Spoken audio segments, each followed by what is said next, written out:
Phew. Well, good evening, good people. Mark Holmes here, and as always, I want to say thank you all for watching, commenting, subscribing, and being part of the Jobu Sports Report. Without you guys, as well as you ladies, you know that this literally does not work. This weather is crazy. It is kind of chilly out. We had a frost warning last night. After a couple of days ago, it was like 80 degrees. We're going from hot, cold, cold, hot, hot, cold, and everything else. But it is what it is. Although today was a really nice day. Um, I meant to touch on this actually a couple of days ago, but we've got so much going on right now. And right now, we've got the watch for the Cowboys. Cowboys need to go ahead and continue pushing their foot on the gas pedal and making moves. The Cowboys are having internal discussions. Now, here's what we got. We've heard that the Cowboys were having internal discussions about the possibility of bringing back Amari Cooper. Here's what we can say about that. And see, this is where I'm beginning to listen to more and more Jane Slater. She has the pulse of the Cowboys seemingly a little bit better than everybody else.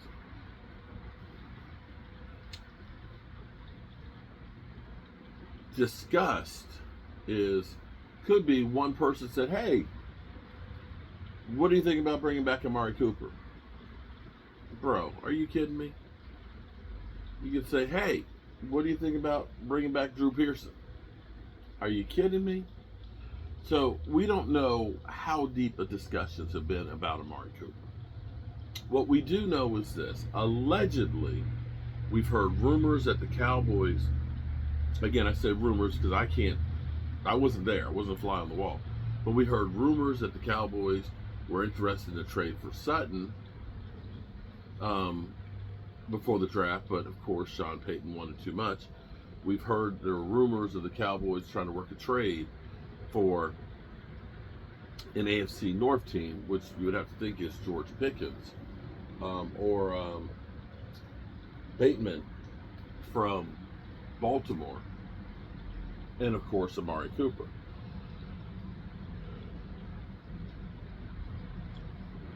The point being here is not if it's Amari Cooper, if it's Courtney Sutton, if it's Keenan Allen. Here's the thing that you got to be happy about is they're actually trying to make a play for that. They're actually looking and saying, we're not good enough, and we need to go ahead and set this position up. To me, that's groundbreaking.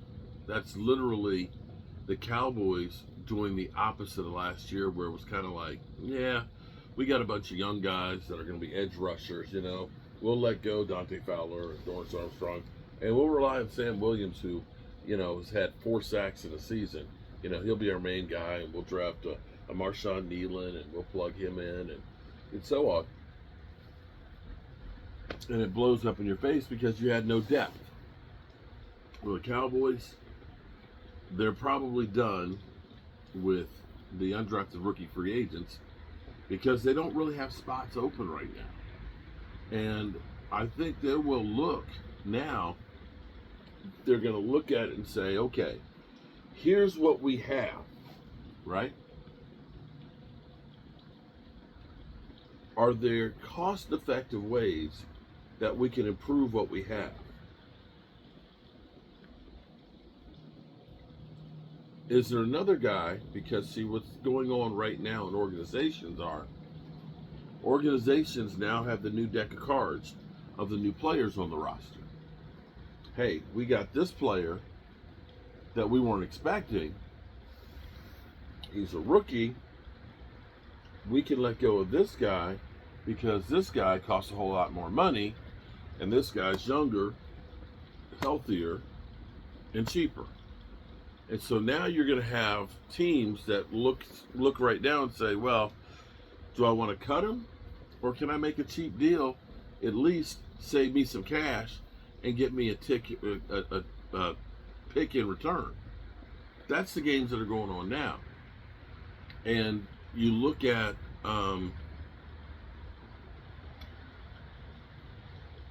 the Steelers, who've signed Robert Woods, and you look at that and say that's another wide receiver there after getting DK Metcalf, that definitely makes Pickens more expendable, especially since you don't really have a quarterback right now. It's like, what? Why did we sign a wide receiver instead of a quarterback? Duh. And this Friday and Saturday is the rookie minicamp. This week. Rookie minicamp. Bro, this shit's getting real. Now, what I was talking about addressing is Tyler Booker. Tyler Booker caused me to think back to growing up. In elementary school, I'm old, guys. I want you to know. I went to elementary school in 1970. If you've seen the movie Remember the Titans, although that wasn't an exact replication of everything that happened, but that was the time when that movie was going on, was the time when I was going to elementary school. And my class this was the first time my elementary school was integrated. And I got picked on a lot. I got bullied a lot. I got beat up. And my dad, rest his soul, went to the school with me to talk to the teacher and principal. And I can remember, even though I was only probably about 6 years old, him saying to the principal, this doesn't make any sense that you're allowing this to go on and things and blah, blah, blah. And the principal said, now, Mr. Holmes, kids will be kids and it's no big deal. He said, oh, if you're not going to handle it, no problem. He turned to me and said, you pick up a stick or a brick and you knock upside the head the biggest one. And I guarantee you won't have a problem with anybody from that point on.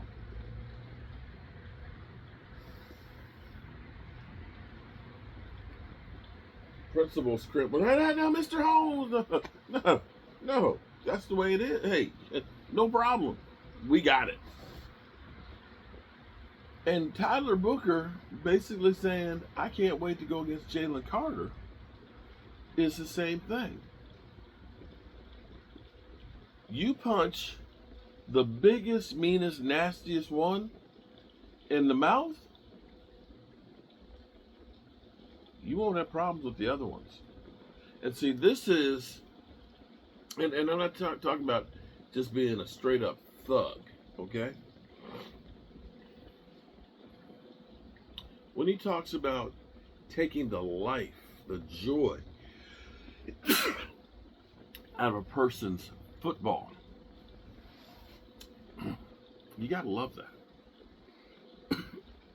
And the Cowboys culture has always been, a recent history, we've heard that there's that culture issue, that the Cowboys are soft.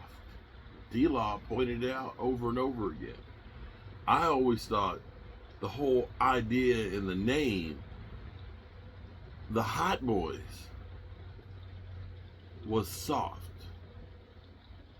Listen, hot and boys.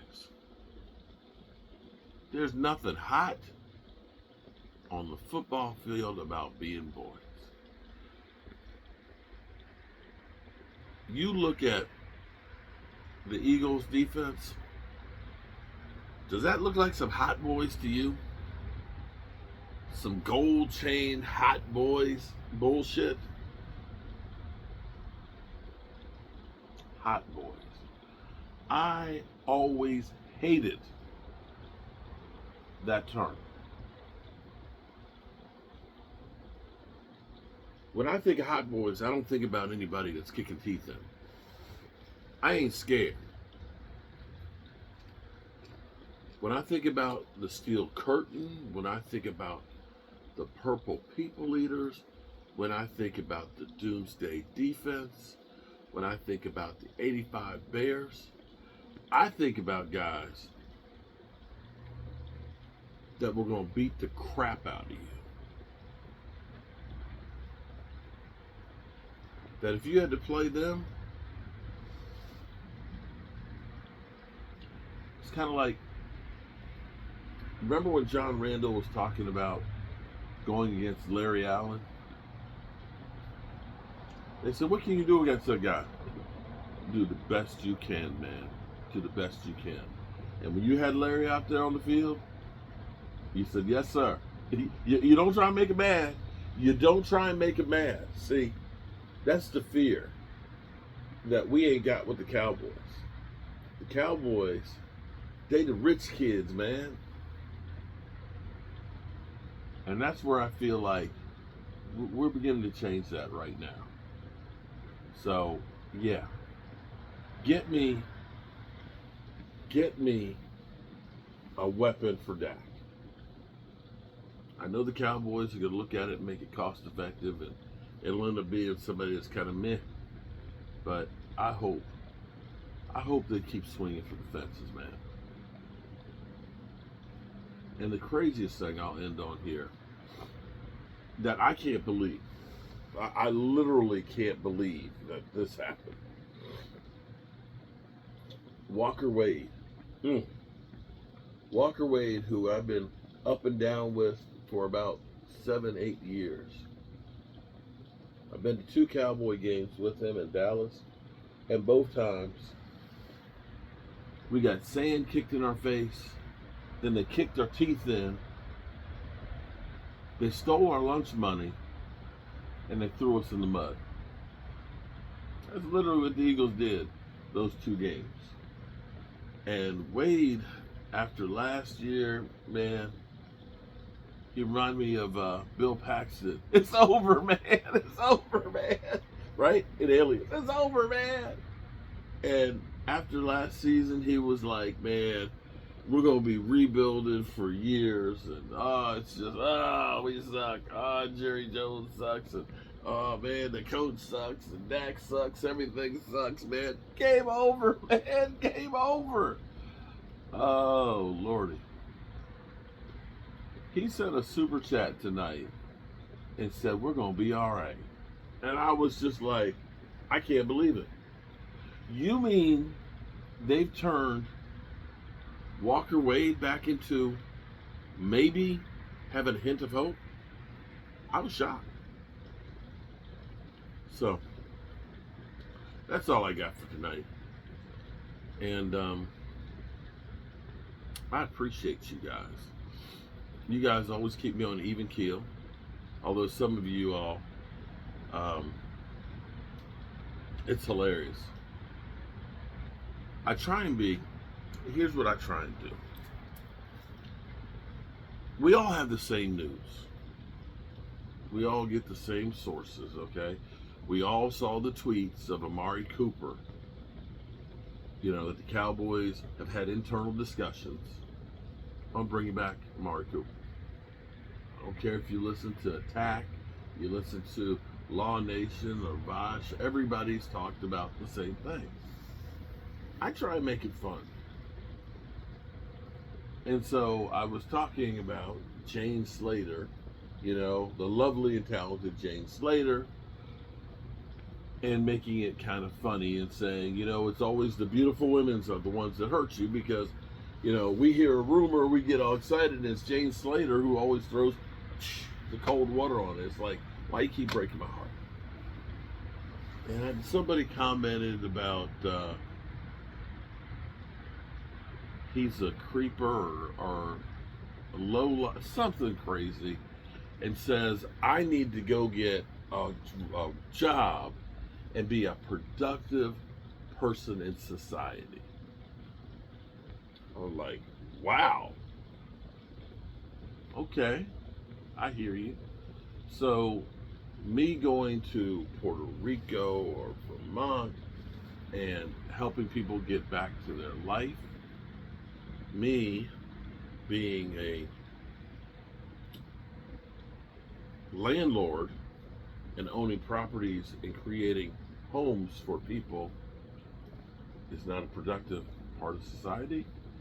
Me being here and sharing things that I have going on in my life, and public service announcement about colonoscopies or cancers or trying to eat better, that just being a friend to people here on YouTube and giving them something to laugh at.